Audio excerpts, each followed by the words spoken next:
Welcome Atlantic contributing writer Jamel Hill.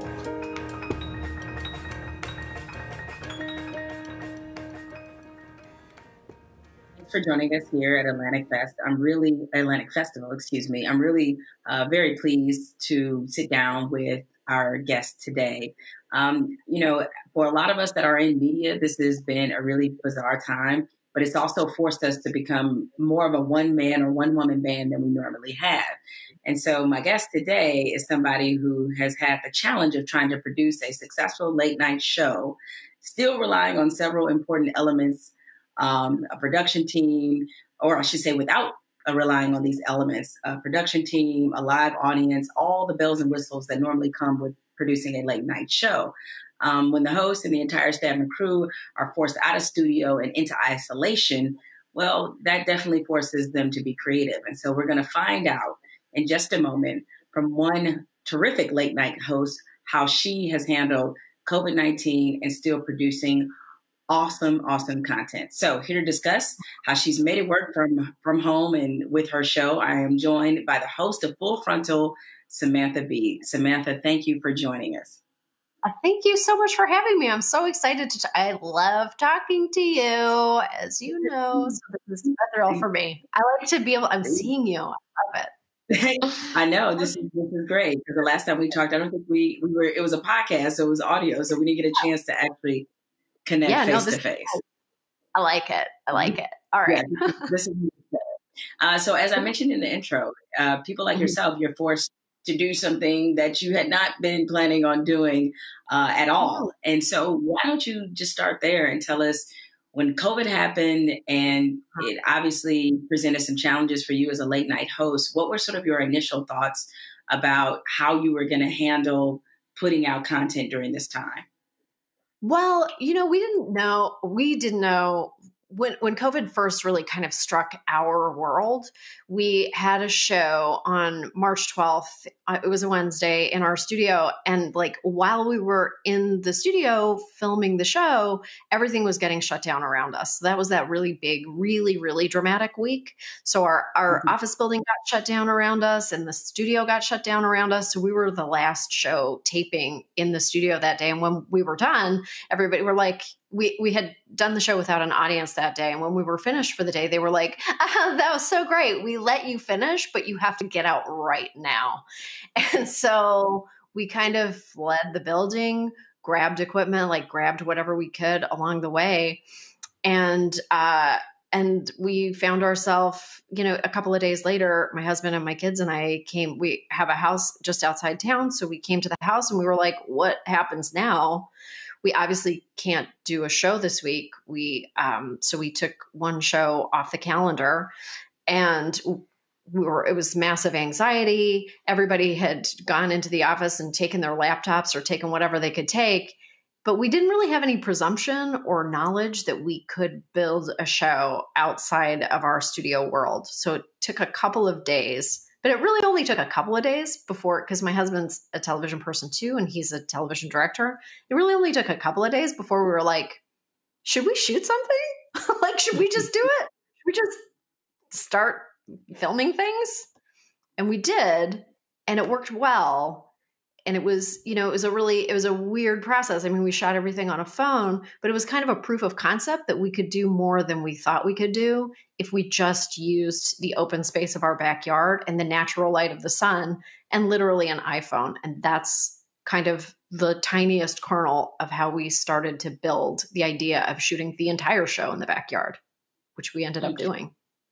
So how did it feel for you, as the talent, as we call it in our business, to be shooting without your normal resources? How did that feel for you? Well, it was really only a technical limitation because all of my resources were still in place in a way, but everybody, every single person was obviously working from home. But we still had, all the writers were working from home and all of the editors were working from home and all of the producers were working from home. So it was definitely, everyone was still firing on all cylinders. And we all, I think, had a sense, and I really, really had a sense that we needed to start making the show. pretty much right away. Like we took the one show off the calendar, but I felt like, one thing you're always trying to do in this business is prove that you're vital, is prove that your show is needed. Because the moment you kind of like go off the schedule for a few weeks, everyone goes, well, I don't really miss it. No, that's fine. I'm okay without it. So I was like, we need to put one foot in front of the other every single day and build this show and make it work. And everybody I work with, like I have an incredible team. Everybody was just like, we'll try it. All right, we're doing it. We're trying it. And so bit by bit, we just kind of got technically more able to do it. We started to understand the process. Honestly, the biggest hurdle for us was me figuring out how to upload all of the footage because my internet is not great where I'm living. So actually, like, we had all this footage. The first time we did it, I had all this footage on an iPhone 11 and I'm just in tears. The files are not uploading. Like it's just like a crisis call with our incredible tech crew. They're like, it's okay. It can go in a shared drive. I'm like, what's a shared drive? Like I've learned so much about just technical production. And now we're innovating. I feel like our producing team is so incredible. They're just finding ways to innovate and build new systems because this world is going to be with us. We're in this world. So we're trying to truly live in it now and just kind of do the best job possible. And I say that from still filming in my guest bedroom where my dad sleeps and my cat's over there. And I'm like, I'm right up onto the computer, like talking into the microphone. There, we have a smoother process than this, but this is just me and my husband. We're still a little, listen, yesterday, because my kids are doing remote learning, I was just telling your crew before we started that I literally, my kids have just kind of started their schooling again, literally walked behind him in a conference call of 40 kids in my bra. Because I walk around in my bra around the house a lot. And he just set up, he was like, just kind of setting up these big Zoom classes anywhere. He's just like, I'll pick a location, but I had no idea. Anyways, this is how we're all living right now. It's great. But the thing is, if not for this sort of new and will be, it's not even the new normal anymore. It's like the old normal because we're in it right now. We're going to be for a while, as you said. But in a way, strangely, that's what adds to, I think, the character of a lot of television we're seeing now is that because it is much more kind of behind that fourth wall that you're seeing things that you didn't get a chance to see before. So now I would never have seen your guest room if not for this. It's true. And normally, this angle is very new for us because usually we have the camera angled toward the thermostat in the room, but we thought we would give you a treat today and angle it toward the window. But you can see the light panels in the window. So it's not so mysterious, but I do think I agree with you. I think it's an opportunity to innovate. We've certainly figured out, along the way, we've figured out what elements of our former process we can do away with. We're not going to have an audience. Frankly, we're not going to have an audience for, I don't know how long, a year. Who's going to join a studio audience to watch a free taping of a show?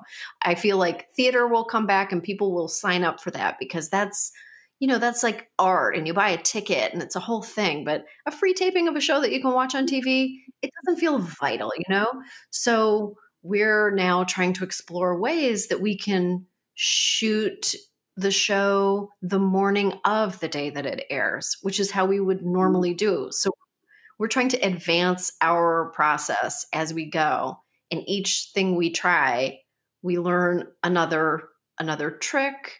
Our producers are learning ways to make things more visual so they're not as flat as they are right now. And as I sit before you in this room, we're trying to see it as an opportunity to refine our processes and figure out what it is that we truly love and we want to keep and what we can do away with.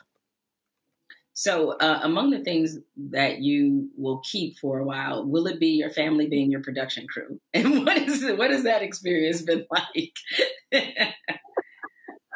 Oh, my children do not want to help anymore. They are okay. I have a 10-year-old, I have a 12-year-old, and I have a 14-year-old, and she is very good. My 14-year-old is very good at holding this like light bounce. It's like a piece of kind of bendy foil that if you put it just so, it catches the sunlight and it bounces this really nice light. It's very flattering. And she's very good at it because it's like a little project. You know, she kind of angles the beam just so, and it hits me and it's really great. But when she gets bored of it, and it's boring for her because she does not want to watch me do anything. She just wants me to make breakfast and walk away. So when she's working for our family business, you can see in some shots that the light is on my face. It looks great. And then it just drops away. It just falls because she's tired and she sits down. She's just like, I don't like this show. What are you doing? This is so embarrassing. You're so embarrassing. So, you know, it has, they're very good at it when they want to do stuff. And when they are not in the mood, it's very evident. Okay. Sounds like you might need to try some bribery with the work crew. Maybe that'll help. I'm not sure. I know. Yeah. Very targeted bribery. Yeah. Yes. Just something to consider. But as you mentioned, you didn't want to be off air for too long because you didn't want to leave the public consciousness. But the other part of that is that this is a really exciting, I hate using that word because it's also traumatizing, but it's an exciting and traumatizing time to be, you know, a late night host, and you have plenty of content. I saw your recent comments about the death of Ruth Bader Ginsburg. And even before that, you had a whole campaign involving the United States Postal Service. So as you're in this time and trying to balance how you're coping with the pandemic and everything that's happening, does it also for you feel like a time where you need to be in the mix of things and need to be, keeping people informed, a little bit of infotainment, if you will?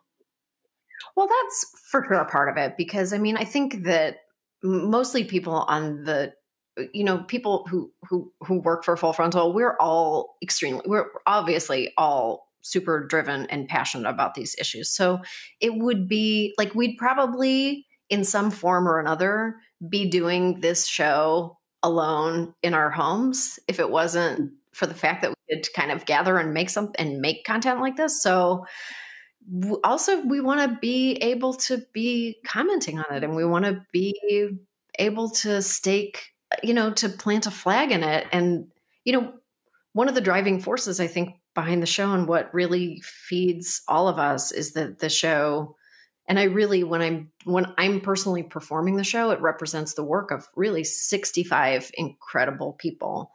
And we all want to say our piece. Like this is a crazy time. And I feel like so much of this form of entertainment is just really planting a flag in what's right and what's wrong, and calling things out and being our honest selves, and being upset when RBG dies, and, making these statements. It's very important to all of us, to a person. So I wouldn't want to miss that, even though the world is truly terrible right now. Truly. What would we be doing? If we weren't doing this, we'd all be just shrieking at our radios or our television sets. So we might as well just shriek collectively and make a TV show with it. I know you could list probably 500 things, but I'll ask you to keep them to a couple, and I'll say we only have a couple minutes left because I know your answer could probably go for another 20 minutes. Okay. What concerns you the most about this upcoming election? Oh, so many things. I'm very concerned about. I'll say this. I want it so badly to be a landslide. I want so badly for this to be a very definitive victory for Joe Biden, so that we do not have to dwell the day after or the night of in a state of uncertainty where there's a contested election, or we're waiting for mail-in ballots to be counted properly so that we can know. I want there to be no subtlety whatsoever. This cannot be a squeaker. That is the thing that I'm most worried about. I'm most worried about. I'm most worried about the outcome of the election, very clearly, and I'm second most worried about, and it's a pretty close second, about the period after the election until the inauguration. And I just am so hopeful that that will go smoothly. And I'm obviously super worried. As you asked the question, my whole body kind of like just, I felt my shoulders just go, my whole body just compacted like I just got, but I'm worried. I think we should all be worried. Sorry. Especially in light of the president's recent comments about not wanting to leave peacefully. I think that we have every right to be concerned. Yes, exactly. Well, look, for those out there, just so you know, programming alert, you can catch Full Frontal with Samantha Bee every Wednesday night, 10:30 on TBS. Samantha, thank you. And please keep bringing the truth in a way that, whether we like it or not, we have to accept it. So thank you so much for joining us. Thank you so much. Bye.